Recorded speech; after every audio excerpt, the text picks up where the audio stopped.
Olá, bom dia. Estou aqui novamente hoje, sábado, para conversar com mais um profissional, que é o Felipe Tapias, que é médico psiquiatra e conversará conosco hoje sobre transtornos mentais. Caso você esteja nos assistindo, tenha alguma curiosidade, alguma dúvida, fique à vontade para deixar aqui nos comentários, que eu tenho certeza que ele terá o maior prazer em respondê-los. Sejam todos muito bem-vindos.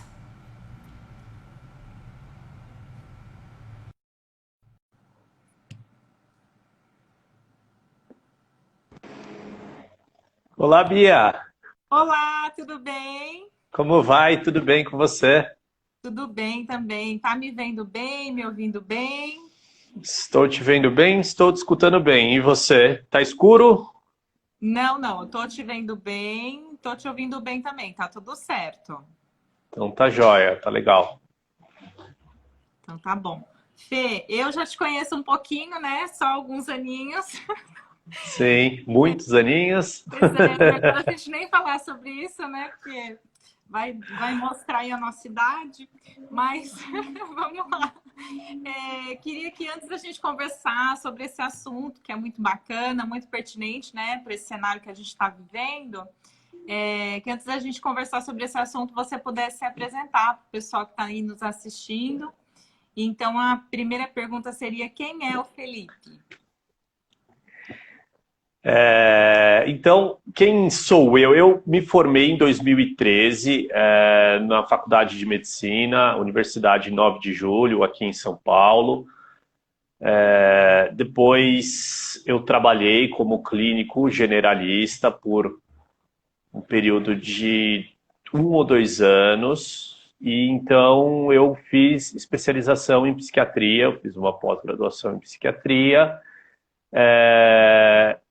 terminei essa especialização, iniciei um mestrado, que eu estou agora na qualificação, aí no término, em vias de término disso, e atualmente eu trabalho em consultório, eu tenho o meu consultório, que eu faço atendimento, e eu trabalho também na parte de enfermaria de hospital de psiquiatria e na parte de pronto-socorro. Então eu atendo o paciente em todos os estados agudos, crônicos, enfim, porque eu pego desde o paciente que vem a um pronto-socorro em crise até em surto psicótico, que é um paciente mais grave naquele momento, até o paciente que é de um estado ambulatorial, de sintomas mais leves, enfim, que a gente faz acompanhamento pelo consultório. Perfeito. Eu vi que o pessoal está entrando aqui. Para quem chegou agora, sejam todos muito bem-vindos. Eu estou aqui ao vivo com o Felipe, com o doutor Felipe, para conversar sobre transtornos mentais aqui pelo programa Vidas e Profissões. Então, caso vocês tenham alguma curiosidade, alguma dúvida, fiquem à vontade para deixar aqui nos comentários. Bom, e então assim, tendo em vista, né, que essa questão ela envolve a saúde, né? Eu queria primeiro que a gente falasse um pouquinho sobre saúde mental, antes da gente entrar nos transtornos. Uhum. É, do seu ponto de vista, assim, se você conseguir explicar sem muitos termos técnicos, o que significa a saúde mental? Assim, o que isso representa para você? Saúde mental, ele é um estado de bem-estar psíquico em que o indivíduo ele tem a capacidade de atravessar uma situação de conflito ou de estresse sem que aquilo gere sintomas intensos ou que aqueles sintomas permaneçam por um período a ponto de prejudicar a qualidade de vida da pessoa. Isso a gente classifica também como a capacidade da pessoa ter a resiliência, que é uma palavra que está sendo bastante usada atualmente. Então, ter capacidade, ter a saúde mental preservada é o mesmo que você viver em um estado de bem-estar psíquico e o mesmo que você ter esta capacidade de atravessar períodos e situações de adversidade, de conflitos, de estresse e conseguir elaborar todas essas situações de forma que você não sinta um prejuízo a ponto de prejudicar a tua qualidade de vida. Tá. Essa sensação de que a qualidade de vida do indivíduo foi prejudicada, ela é uma sensação, assim, como eu posso dizer, visível necessariamente ou não? Por exemplo, as pessoas ao redor conseguem perceber essa alteração? Necessariamente não, né? Nós pegamos muitos pacientes em consultório que inclusive estão fazendo tratamento e ou se ter vergonha por causa do estigma que ainda existe, apesar de ter melhorado bastante nos últimos anos, mas ainda existe um estigma importante. Então você atende muitos pacientes que estão lá fazendo acompanhamento, tem já um transtorno depressivo, ou um transtorno de ansiedade generalizada, ou algum outro tipo de transtorno instalado naquele paciente, ele está fazendo um tratamento medicamentoso e psicoterapêutico, e às vezes nem os familiares sabem disso. Então, do ponto de vista das pessoas que convivem com aquela pessoa que sofre com um estado de alteração ou com um transtorno, alteração de capacidade mental, ou com transtorno mental, ele nem sempre é visível. Tá. Isso é importante também, né? Porque acredito que até essa questão do estigma, as pessoas têm, às vezes, a impressão de que quem busca um apoio, né, médico, um apoio profissional para lidar com algumas questões, necessariamente tem algum sintoma físico que é visto por outras pessoas, né? Existe um certo preconceito ainda com relação, eu acho que a busca por profissionais, a busca por ajuda por si só, né? E acho que, em parte, também é um pouco, talvez, difícil para algumas pessoas perceber quando é que realmente a qualidade de vida está, como você mencionou, prejudicada, né? Exato. Eu acho que, em partes, essa dificuldade, existem dois aspectos que eu acho mais importante nesta relação desse estigma das pessoas e da dificuldade delas acreditarem do quanto que o transtorno mental é incapacitante. Um ponto é que o transtorno mental ele não é visível, né? Então a pessoa que está sofrendo, ela consegue fingir que as coisas estão bem ou fingir que aquele sofrimento de dor não está incomodando a ponto de prejudicar a qualidade de vida da pessoa. E um outro aspecto é que, às vezes, as pessoas tiram por comparação própria. Então, esta é a maior dificuldade da capacidade de ter empatia, né? A gente pensa que empatia é se colocar no lugar do outro, mas, na verdade, empatia é mais que isso. É você entender que aquela pessoa sofre diferente de você. Às vezes, a pessoa ela considera que aquela pessoa sofre por uma situação e fala, pô, mas eu já passei por tudo isso e estou aqui bem, é frescura. E não, cada pessoa tem uma fragilidade dentro de uma determinada situação e sofre diferente. Sofre com uma intensidade diferente, com um conjunto de sintomas, com um período desse conjunto de sintomas levando a prejuízos diferentes. Então, acho que esses dois pontos que são muito difíceis para as pessoas conseguirem entender do ponto de vista de quem está de fora, de quem convive com aquele indivíduo que sofre de saúde mental, entender o quanto que aquilo incapacita e o quanto que aquilo gera angústia em quem está atravessando aquela situação, aquela doença, enfim. Perfeito, perfeito. Vamos ver aqui. Quando que a nossa saúde mental está em desequilíbrio? Não seria necessariamente uma demonstração para os outros, mas existe algum sinal de alerta, talvez, que a gente possa passar a prestar mais atenção na gente, para conseguir perceber quando que é, de repente, só uma tristeza ou se realmente é estar deprimido, né, algo mais grave?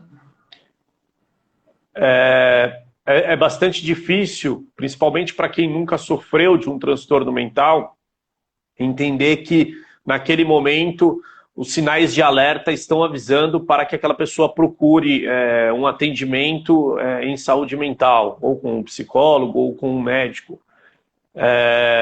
O mais importante que a gente tem para perceber é tentar nos comparar com como a gente era antes em relação àquela intensidade da tristeza, o quanto que ela está incapacitando, se existem outros sintomas associados àquele. Então, por exemplo, uma pessoa que está lá atravessando um período de tristeza ou de ansiedade ou de estresse, se ele perceber que aquele sintoma ele está associado com outros sintomas, ou seja, está gerando uma insônia, está gerando uma diminuição do apetite, a pessoa está com o pavio mais curto, está mais irritadiço em determinadas situações que ele não ficava irritado antes, está sem concentração, perdeu o prazer em fazer as atividades, está mais desmotivado. Então, quando começa a somar um conjunto de sintomas e aquilo começa a durar por um período maior,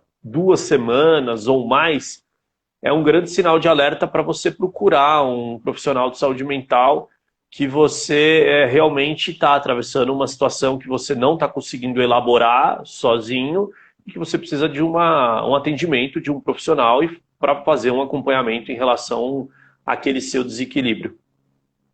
Perfeito.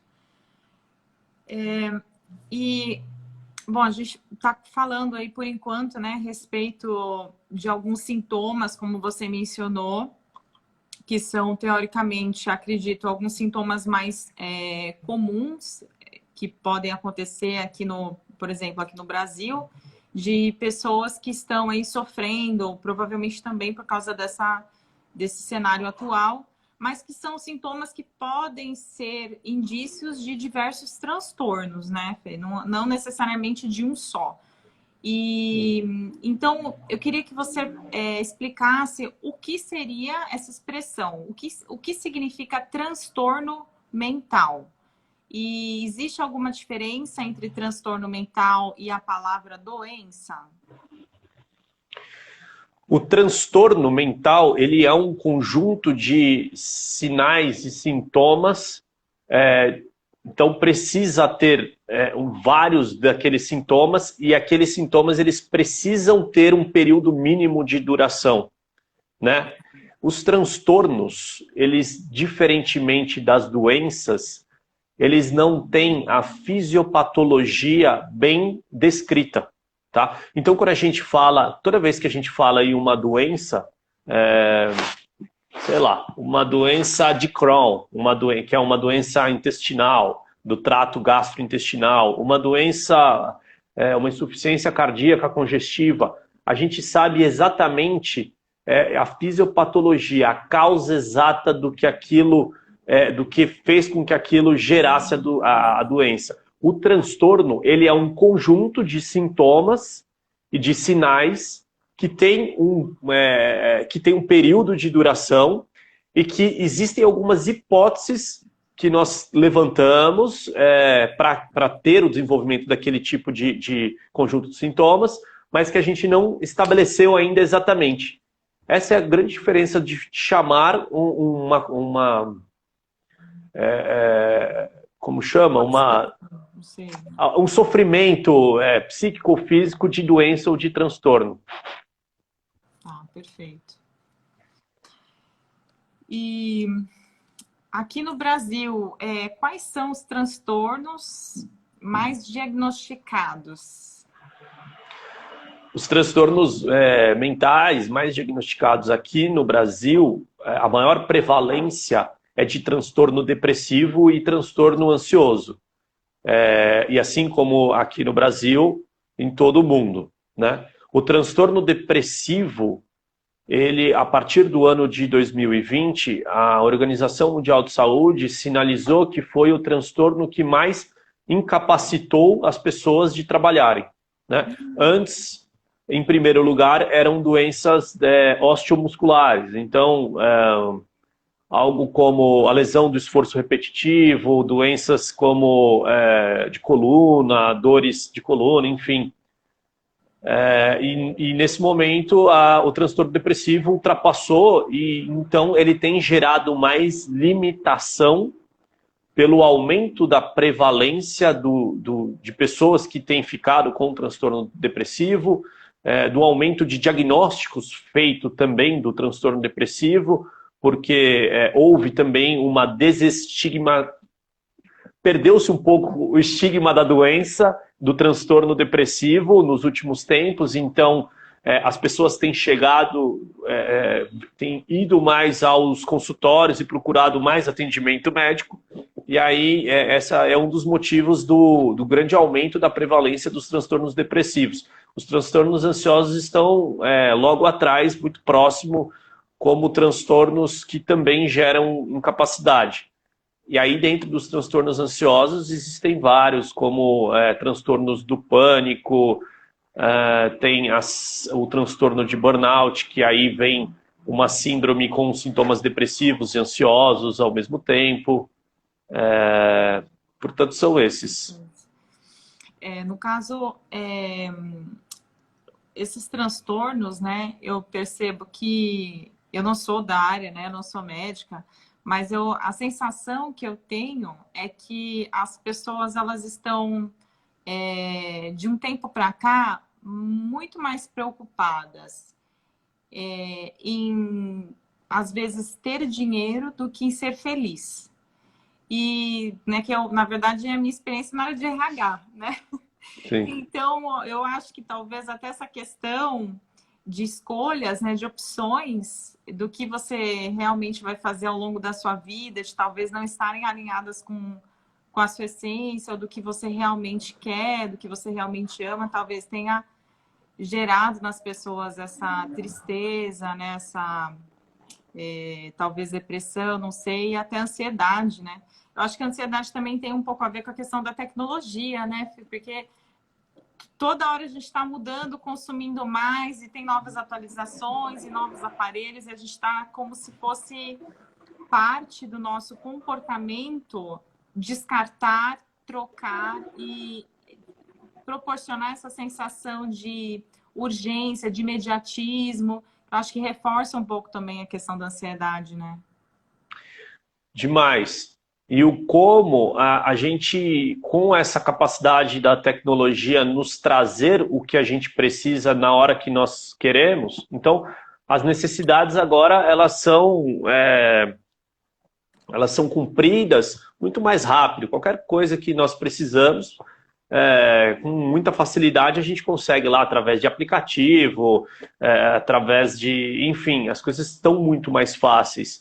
E aí as pessoas começaram a perder mais também a capacidade em se frustrar, a capacidade de aguardar, de esperar ou de contemplar qualquer situação que seja agradável, como você ir lá e, sei lá, fazer um passeio e sentir o clima e ver as cores. A gente está muito mais imediatista, a gente desaprendeu e as gerações que vão vindo têm menos ainda, estão adquirindo menos ainda essa capacidade de se frustrar com as situações, porque está indo para um caminho em que as coisas estão muito mais fáceis, né, de você adquirir, de você ter sucesso. A tecnologia, ela ajuda em determinadas situações, mas em outras situações, por exemplo, essa acaba dificultando com que as pessoas, inclusive, diminua essa resiliência de conseguir aprender a atravessar momentos de dificuldade, né? Estamos aqui em um momento de pandemia, em que, claro, varia de família, de pessoa para pessoa, as dificuldades atravessadas, mas existem pessoas que não trabalham, que estão trabalhando de casa, ainda estão gerando lá uma renda, estão lá super aflitos com aquela situação, super angustiados, e estão no conforto da sua casa, tem comida, está tudo ok, né? Mas estão lá sofrendo um absurdo. Então, a gente perdeu um pouco da capacidade de ter resiliência, e as gerações que estão vindo perderam vem perdendo cada vez mais em decorrência da tecnologia, né? Isso tem uma ligação muito grande. E o primeiro aspecto que você falou sobre sintomas depressivos em quem não presta atenção no que quer para a vida, nesse equilíbrio de ganhar dinheiro e fazer o que gosta, ou da quantidade de tempo gasta no trabalho. Isso é um aspecto que a gente pega muito no consultório, né? No Brasil, eu acredito que essa cultura ela é muito prejudicial. A gente ainda enxerga aquela pessoa que trabalha muitas horas, aquela pessoa que se mata de trabalhar, como uma grande pessoa, né? A gente fala, puxa vida, o cara tá lá, tá trabalhando e tal. E na verdade ele tá lá se matando realmente de trabalhar, porque ele não tá fazendo uma gestão do estresse que ele tá absorvendo com aquela quantidade de horas trabalhadas, com aquela dificuldade que ele tem em usar o tempo para dar atenção para sua família, para o seu cônjuge, enfim. E isso tudo está prejudicando a qualidade de vida da pessoa. E ela vai, de uma forma superficial, absorvendo aquela boa sensação de alimentação do ego, porque ela se mata de trabalhar, porque ela está subindo em status, mas ao mesmo tempo ela está acabando com uma parte da vida dela, que é a saúde e a parte social que ela tem com a família, enfim, com esses outros aspectos. Isso também é um ponto que a gente atende bastante nos consultórios, é um ponto de que as pessoas não conseguem perceber, um ponto de conflito que elas não conseguem perceber e acabam ficando deprimidas por essa situação. Isso é muito sério. Eu acho que você é uma das poucas pessoas que eu conheço, né? Acho que desde os 9, 10 anos, que já sabia o que queria fazer, né? Desde criança, assim. Mas não é a realidade de todos, né? Então, tem muitas pessoas aí que não tem idade para fazer mudança de carreira, né? Não tem idade para cair a ficha de que a gente precisa também valorizar a nossa saúde física, saúde mental e prezar pela qualidade de vida, valorizar a família, né? Que é muito importante. E realmente é um privilégio para poucos, né? E mesmo assim, também não é fácil, né? Administrar tudo isso, mesmo quando a gente sabe o que a gente ama, a gente faz o que a gente ama, mesmo assim também não é fácil entender qual é o equilíbrio ideal, né? Para que a gente esteja aí o mais próximo possível da sensação de sentir-se realizado, de sentir-se em paz, de sentir realmente aquele estado de felicidade, né? Sem dúvida. Sim, é super difícil. Você pega mesmo profissionais de saúde mental que estão lá trabalhando e seguem se especializando e seguem atendendo e mesmo quem trabalha dentro do meio, a gente percebe lá um sofrimento.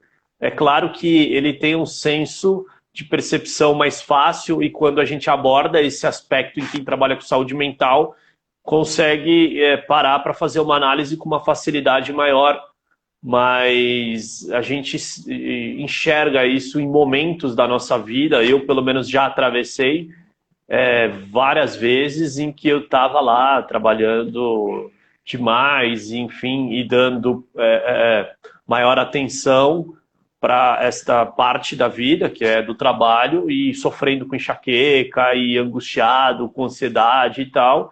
E aí depois você para e percebe, caramba, né? Eu tô também assim e tal. Então isso é super frequente, isso acontece com uma frequência enorme.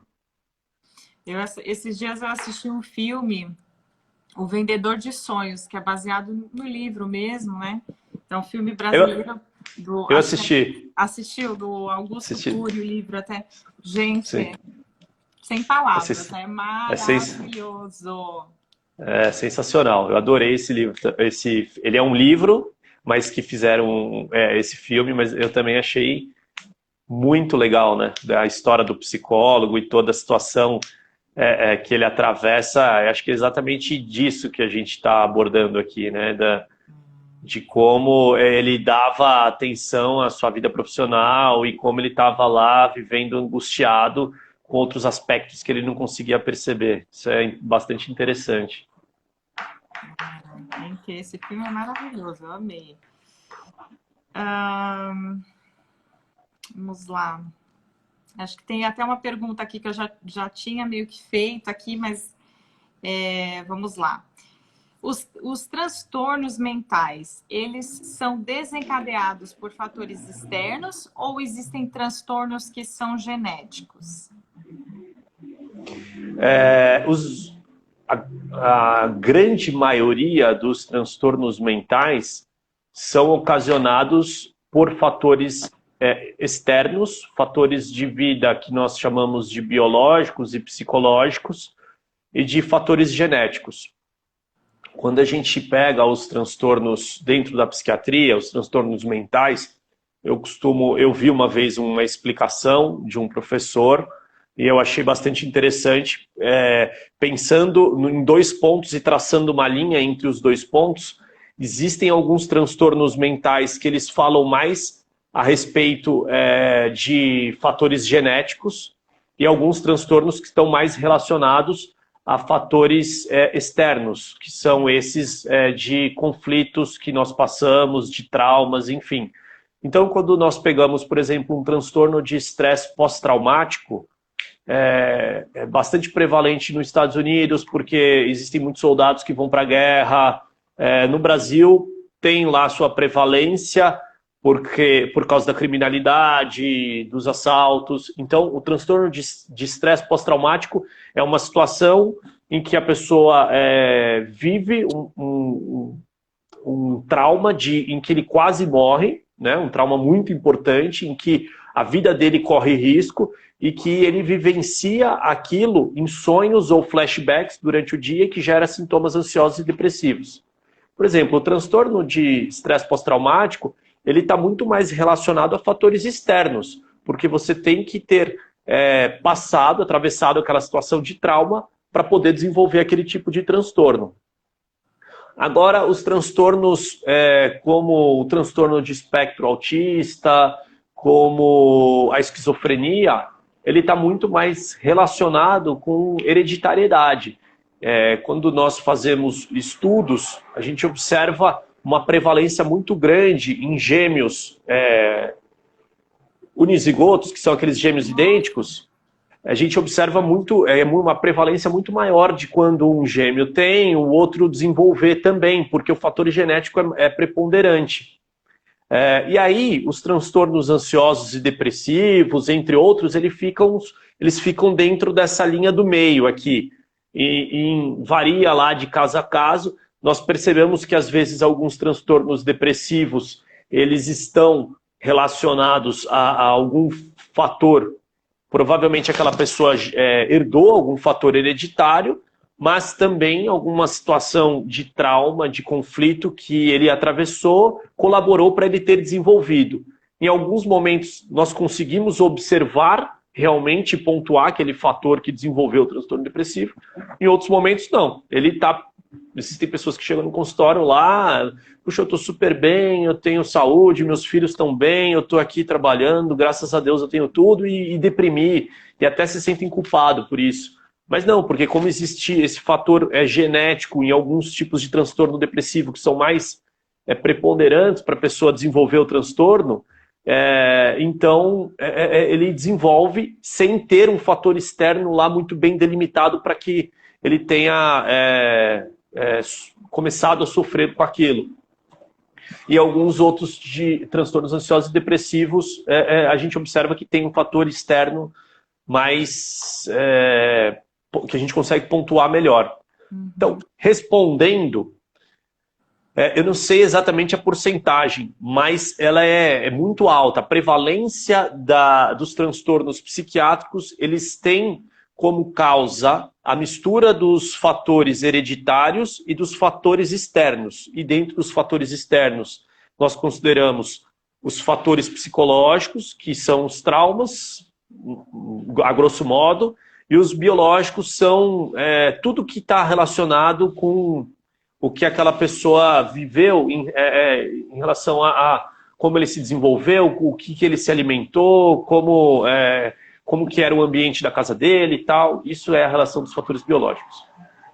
É interessante porque recai também sobre a questão que você levantou anteriormente, que cada indivíduo tem uma análise e uma reação diferente a cada passagem da sua vida ou a cada circunstância, né, enfim, pela qual passou, porque a pessoa chega até a se sentir culpada por estar num processo de depressão, né, de tristeza, porque não enxerga algum motivo, teoricamente, não seria a palavra certa conveniente, mas algum motivo que justificasse, digamos assim, né? Sim. Aquela sensação. Isso está completamente constatado hoje.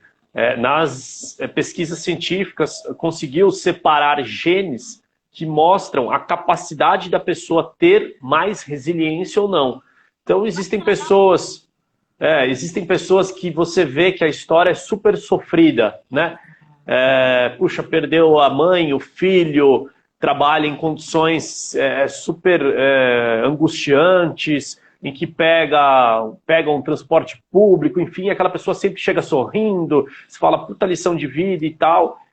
Na verdade, aquela lição de vida também é porque aquela pessoa provavelmente herdou um gene em que ela não se frustra com facilidade. Ela aguenta as pauladas da vida com muita capacidade, maior do que outras pessoas que, às vezes, por pequenas situações, já herdou aquele gene fragilizado da capacidade de resiliência e, por pequenas situações, deprimem profundamente, ficam com uma tristeza, sem conseguir sair da cama, ter prazer em fazer as coisas e completamente doentes.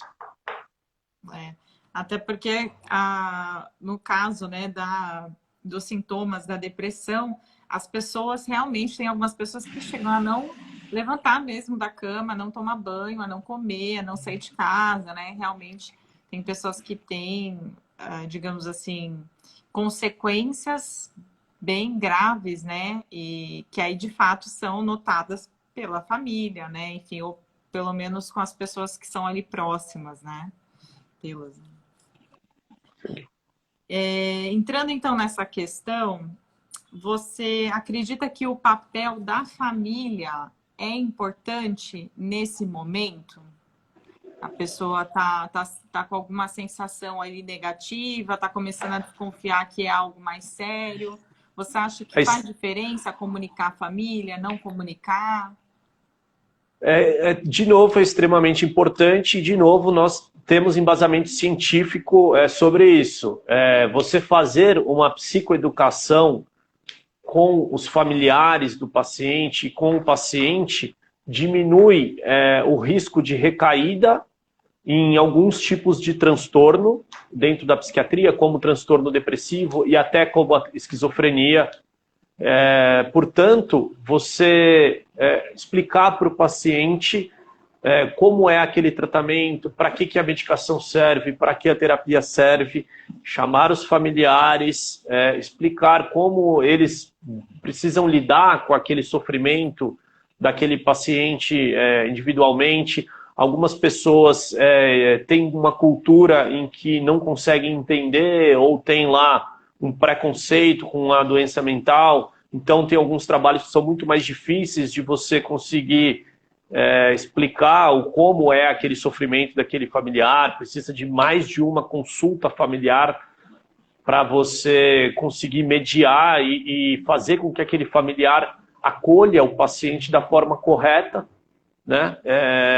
Isso impacta muito no desfecho do tratamento, impacta também na quantidade de tempo que aquele paciente vai ficar em tratamento, né? Então, fazer psicoeducação é muito importante. Isso até me motivou, eu comecei a fazer alguns vídeos há algum tempo, depois eu parei porque eu estava no período final do meu mestrado e eu pretendo voltar, mas justamente por isso, porque eu comecei a estudar e ler e perceber na prática clínica o quanto que isso é importante, o quanto que isso impacta no desfecho do tratamento do paciente. Então, é muito interessante quando o paciente tem o acolhimento da família e quando não tem, como isso é melhor para o tratamento, para ele atravessar aquele tratamento. É importante. Eu até escolhi essa pergunta porque acredito que, lembrando, né, o que a gente já comentou também no início aqui da entrevista, ainda existe um estigma, né? Ainda tem pessoas que têm, às vezes, vergonha de se expor, né? Vergonha de compartilhar ali seu sofrimento e ou qualquer outro que seja ali o seu sintoma, né? Talvez não seja tristeza, mas seja ansiedade, enfim, mas que é fato, então, comprovado que o compartilhar com a família, ter o apoio da família, a compreensão, então, inclusive, digamos assim, acelera o processo de tratamento, de cura, né? Mais ou menos isso, né, Fê? Exato. Você comprimiu as informações, mas é exatamente isso. Ele acelera a resposta e o risco daquele paciente recair. Perfeito. E quando a pessoa faz a comunicação para a família, digamos que a pessoa ela se sente à vontade e ela decide compartilhar com a família, que ela quer buscar a ajuda de um profissional e quer agendar consulta com um médico psiquiatra. Você acredita que seja importante que pelo menos um familiar daquela pessoa vá junto no dia, ou isso não tem relevância? O que você recomenda nesse caso? Isso varia de atendimento para atendimento. E não existe um padrão exato para isso. Mas o que eu costumo fazer na minha prática clínica e o que eu acredito que dá bastante certo é realizar o primeiro atendimento daquele paciente sozinho, desde que isso varia também do tipo de transtorno daquele paciente, desde que ele tenha uma capacidade de se expressar e de que ele não tenha alterações de crítica da doença, né? Porque se for um paciente que tem delírios e que tem alucinações, às vezes não dá para ele chegar lá sozinho dentro do consultório, porque como o quadro dele é um quadro em que geram sintomas que altera a percepção da realidade dele, ele não vai conseguir se expressar tão bem e não vai dar para eu entender o que realmente daquilo é ou não é sintoma, o que é o que não é verídico dentro das informações que ele passa para a gente. A realidade é a impressão que ele tem da realidade, né? Exato. Mas fazer o primeiro atendimento sozinho nesses pacientes que têm a capacidade de se expressar e que não tenham prejuízo da realidade, é melhor. Você faz o primeiro atendimento sozinho e você conversa com o paciente se os familiares dele sabem que ele veio naquela consulta, naquele dia, se eles apoiam aquela pessoa a procurar o tratamento, como que é o acolhimento da família. E aí, dependendo, às vezes em uma consulta só, o paciente não consegue expressar todas as informações, contar tudo que precisa ser dito dentro de uma consulta, e talvez não exatamente na segunda consulta você precisa da presença de um familiar. Mas depois de algumas consultas que o paciente está fazendo um acompanhamento, o tratamento, eu peço, olha, chama lá o seu cônjuge, chama o seu filho que mora com você, a pessoa que for mais próxima. Já tiveram situações em que eu precisei chamar todas as pessoas da casa, porque as pessoas diziam que era frescura e que ela deveria parar de tomar medicação. Então, imagina, é uma situação super difícil, porque você está lá, estão todas as pessoas te olhando com aquela sensação de questionamento e você tem que quebrar o gelo e conversar com todo mundo. Então, isso varia muito de paciente para paciente e você precisa sentir dentro da consulta cada realidade.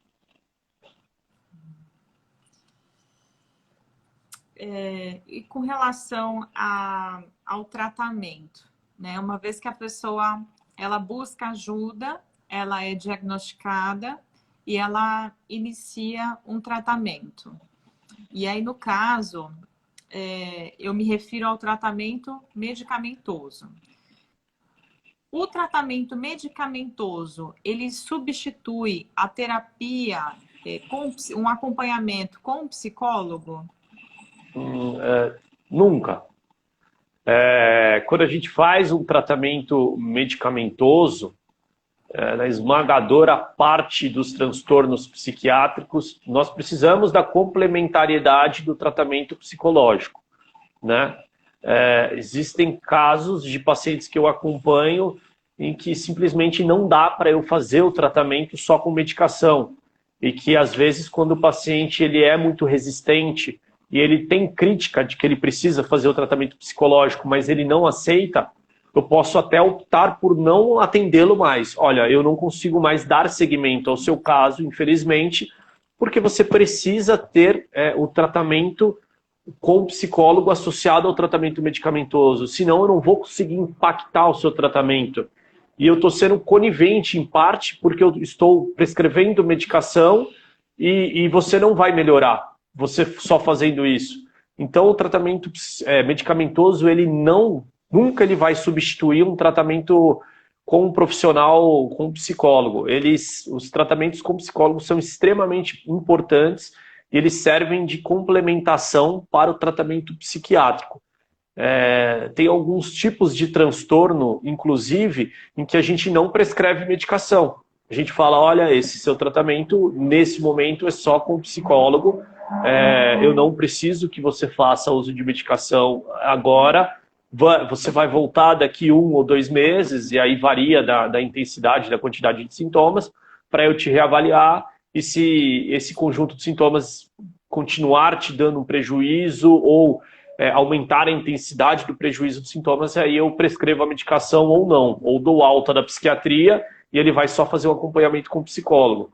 Então, o acompanhamento com o psicólogo é extremamente importante. Perfeito. Essa também é uma questão que, na realidade, inclusive me perguntaram antes de maneira anônima, né? Por isso que eu acho que é importante também fazer essas entrevistas. Às vezes as pessoas têm um receio em perguntar em público, né? Em perguntar aqui nos comentários, embora eu deixe os comentários aqui à disposição para perguntas pertinentes, enfim. Mas é por isso que eu perguntei, né? Realmente existe ainda essa dúvida, né? Algumas pessoas, acredito eu, talvez por inclusive ingenuidade mesmo, acham que tomando medicação não precisam procurar um psicólogo, né? Um terapeuta para relatar ali as situações, enfim, e fazer um acompanhamento, né? Junto com o psiquiatra, né? Então... E é exatamente por causa dessa pergunta que você fez anterior a que a gente está discutindo agora, que é sobre as causas, né? Como existem causas que são fatores sociais, fatores psicológicos, traumas, não faz sentido você só tomar medicação, diminuir a intensidade dos sintomas e não tratar as questões que fizeram com que a pessoa adoecesse. Porque ou aquela pessoa vai continuar tomando medicação e vai recair no conjunto de sintomas, porque às vezes ela continua vivenciando aquela situação de estresse em que ela não se afastou, ou ela não elaborou aquela situação de estresse que ela passou algum tempo, ou de trauma, e só com o uso da medicação, quando nós formos diminuir, normalmente aquela pessoa vai recair, ou mesmo durante o tratamento ela tem uma recaída dos sintomas, enfim. Então é muito importante por isso. É como se a gente, a grosso modo, né, claro, fosse no jardim, tivesse uma erva daninha. Em vez de arrancar pela raiz, a gente vai podando, né? Sim, exato. Uma boa analogia. Bom, e aí vem uma outra pergunta que tem a ver com a questão de medicação. E aí eu vou relatar uma situação fictícia. Está escrito o seguinte: meu amigo usa remédio X. Eu contei para ele que estou muito deprimido, então ele me deu alguns remédios dele. Eu posso tomar? E aí a pergunta, de fato, quais as implicações de automedicação sem consultar um psiquiatra? Sem consultar Olha, qualquer médico já é errado, né? é, putz, psiquiatra, ainda mais medicação psicotrópica. É complicado porque existem várias situações em que podem acontecer. Desde o paciente fazer uso de bebida alcoólica junto com a medicação e entrar em um estado de coma, ou um estado convulsivo, porque ele começa a tomar uma medicação numa dosagem em que não pode iniciar o uso naquela dosagem. Você precisa começar com dosagens menores e ir ajustando paulatinamente. Então pode desenvolver uma crise convulsiva até o paciente fazer um uso inadequado da medicação e não tolerar efeitos colaterais ou pensar que porque existem algumas medicações, uma boa parte das medicações que tratam sintomas ansiosos e depressivos, elas, durante um período de uma semana ou 2 semanas, varia de paciente para paciente, você pode sofrer alguns efeitos colaterais que por um período de adaptação da medicação. Aqueles sintomas, eles são adaptáveis ao organismo e a gente passa a não sentir mais nada deles. Então, o paciente pega lá uma medicação de um colega que trata já a depressão, toma, e aí não se adapta ou fica com medo por qualquer efeito colateral e para de tomar a medicação. Ou ele começa a se sentir melhor e suspende a medicação antes do tempo. Ou ele já faz um tratamento por alguma outra comorbidade clínica, como uma cardiopatia, como uma diabetes, epilepsia, e aí ele vai lá e toma uma outra medicação que tem interação medicamentosa. Então, putz, de verdade é perigoso a pessoa fazer isso. Eu vivenciei uma situação, eu não sei, provavelmente não, aquela pessoa não deveria ter pego, não teve contato com alguém que tomava medicação e não passou por ajuda de um profissional. Mas eu já vivenciei uma situação em que uma pessoa tomava medicação e ela estava dentro de um voo, ela fez uso de vinho, tomou lá 1, 2 taças de vinho e ela teve um rebaixamento do nível de consciência assim, muito importante, em que ela não conseguia respirar e teve que ir para oxigênio e teve que ser atendida e quase que o avião precisou pousar no meio da viagem porque ela fez lá uso de medicações que tratam um conjunto de transtornos psiquiátricos e fez uso de álcool junto, né? Então, talvez não sei se o profissional de saúde orientou ela de uma forma correta ou se orientou e mesmo assim ela tomou, mas uma falta de uma orientação correta poderia levar a esse tipo de desfecho, né? Então acontece até essas situações que são mais graves aí. A próxima pergunta era exatamente essa. Se a ingestão de bebida alcoólica altera o efeito das medicações psiquiátricas, né? Acho que é psicotrópica o nome, né? Que você mencionou. Ou agrava algum comportamento do paciente. E aí existe, de fato, um relato anônimo que eu recebi em que a pessoa, ela me contou que ela faz um tratamento da depressão já há anos, nunca fez terapia, o acompanhamento com um psicólogo, e toma cervejinha de fim de semana e passa mal, né? Depois. Né? Então é isso que eu queria perguntar, assim, para reforçar, né? Que eu não sou médica, não adianta nada eu falar, mas você então eu queria que você passasse o seu relato com relação a isso.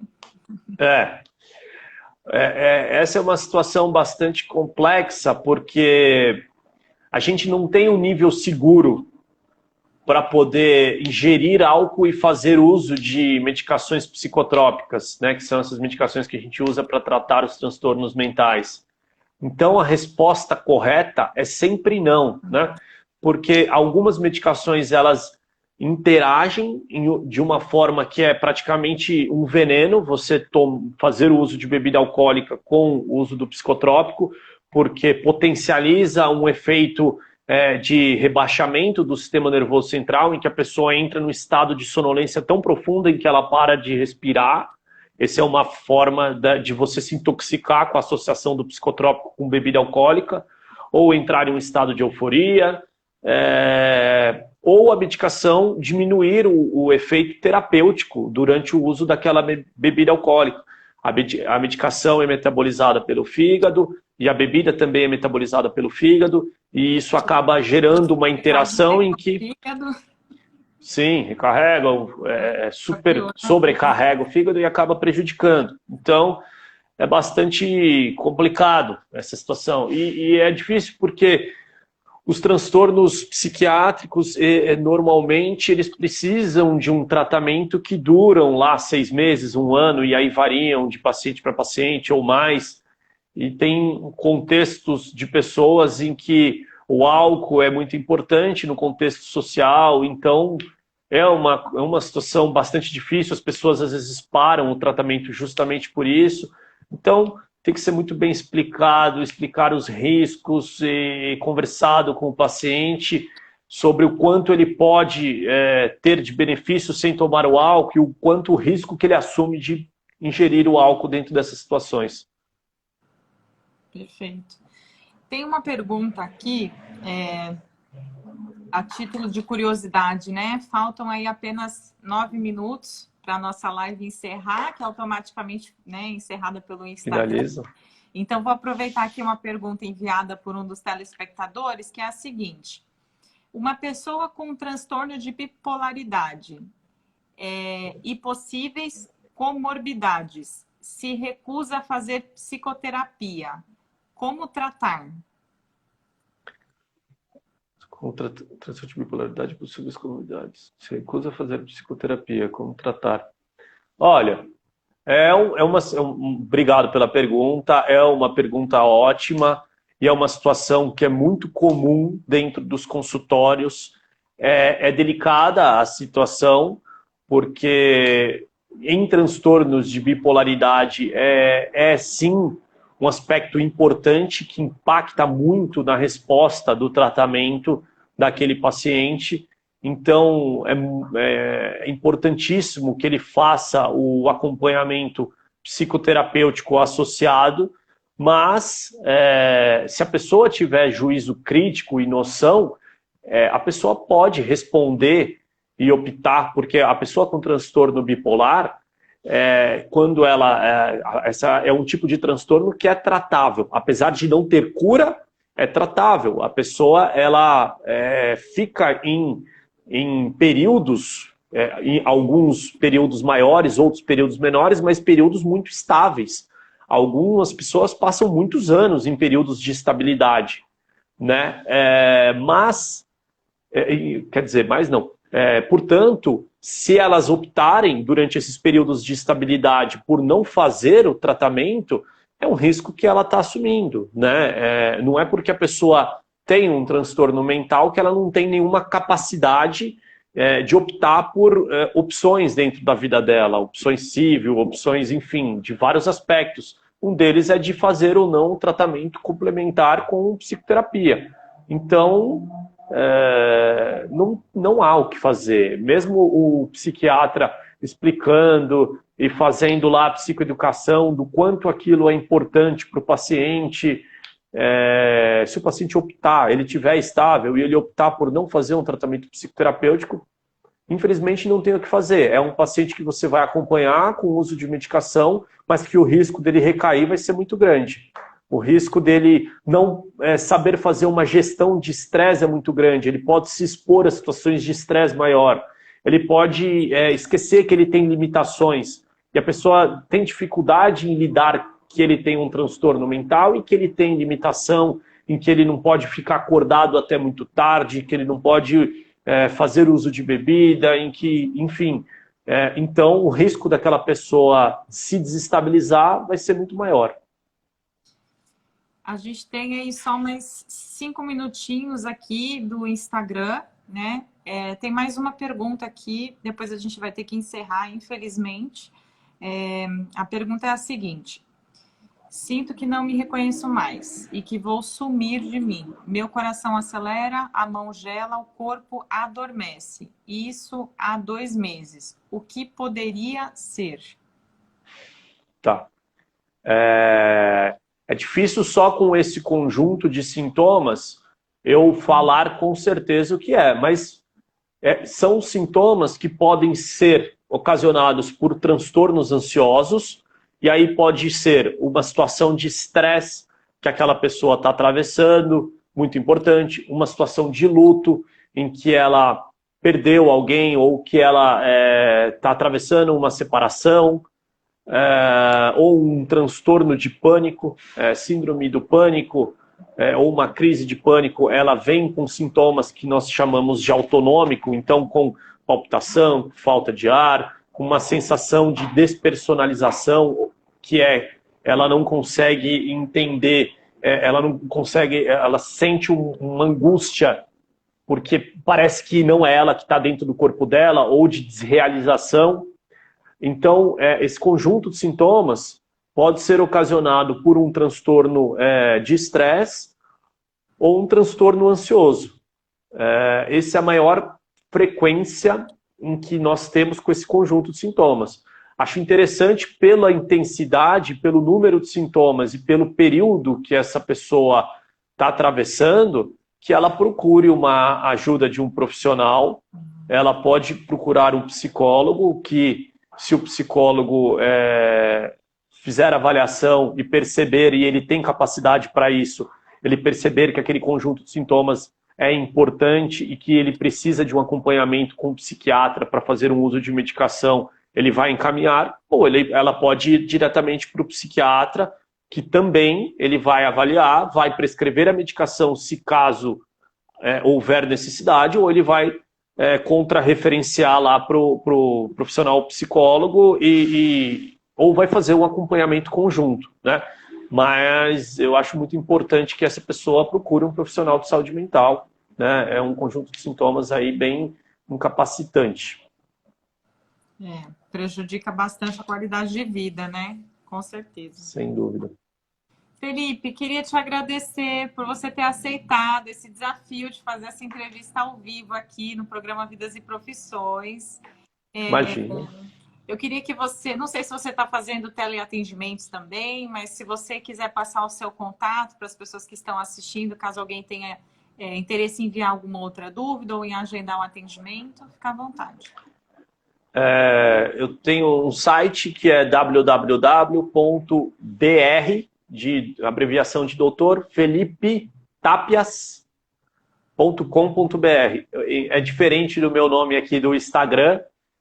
Quem quiser mandar um direct também para mim, o meu Instagram é aberto, então eu sou super acessível lá, respondo, e, enfim, tanto pelo site quanto pelo Instagram, se quiser mandar uma mensagem diretamente, eu estou aberto aí a ajudar respondendo as perguntas e direcionar se houver necessidade de cada pessoa. Perfeito. Muito obrigado pelo espaço para a gente poder... para a gente discutir saúde mental aqui, que é muito importante para todos. Muitas pessoas têm dúvidas sobre isso. E eu estou aberto aí a novos convites. Tá joia, Bia?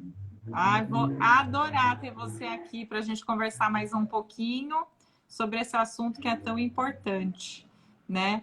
E eu acho que nas próximas a gente pode agendar sobre transtornos específicos, de repente, para elucidar melhor com mais detalhes cada um, né, e suas peculiaridades. Queria agradecer a todos também que nos acompanharam aqui hoje, que participaram, né? Isso é o que nos motiva aqui a continuar compartilhando conhecimento. É o que eu sempre falo, quando a gente compartilha conhecimento, a gente multiplica. Então, muito obrigada, Dr. Felipe, por ter compartilhado aqui com a gente o seu conhecimento hoje também, no seu canal do YouTube. Sucesso! E espero muito obrigado. Em breve. Obrigadão. Um grande abraço para você, Bia. Outro, Fê. Um beijo. Tchau, tchau. Tchau. Beijo.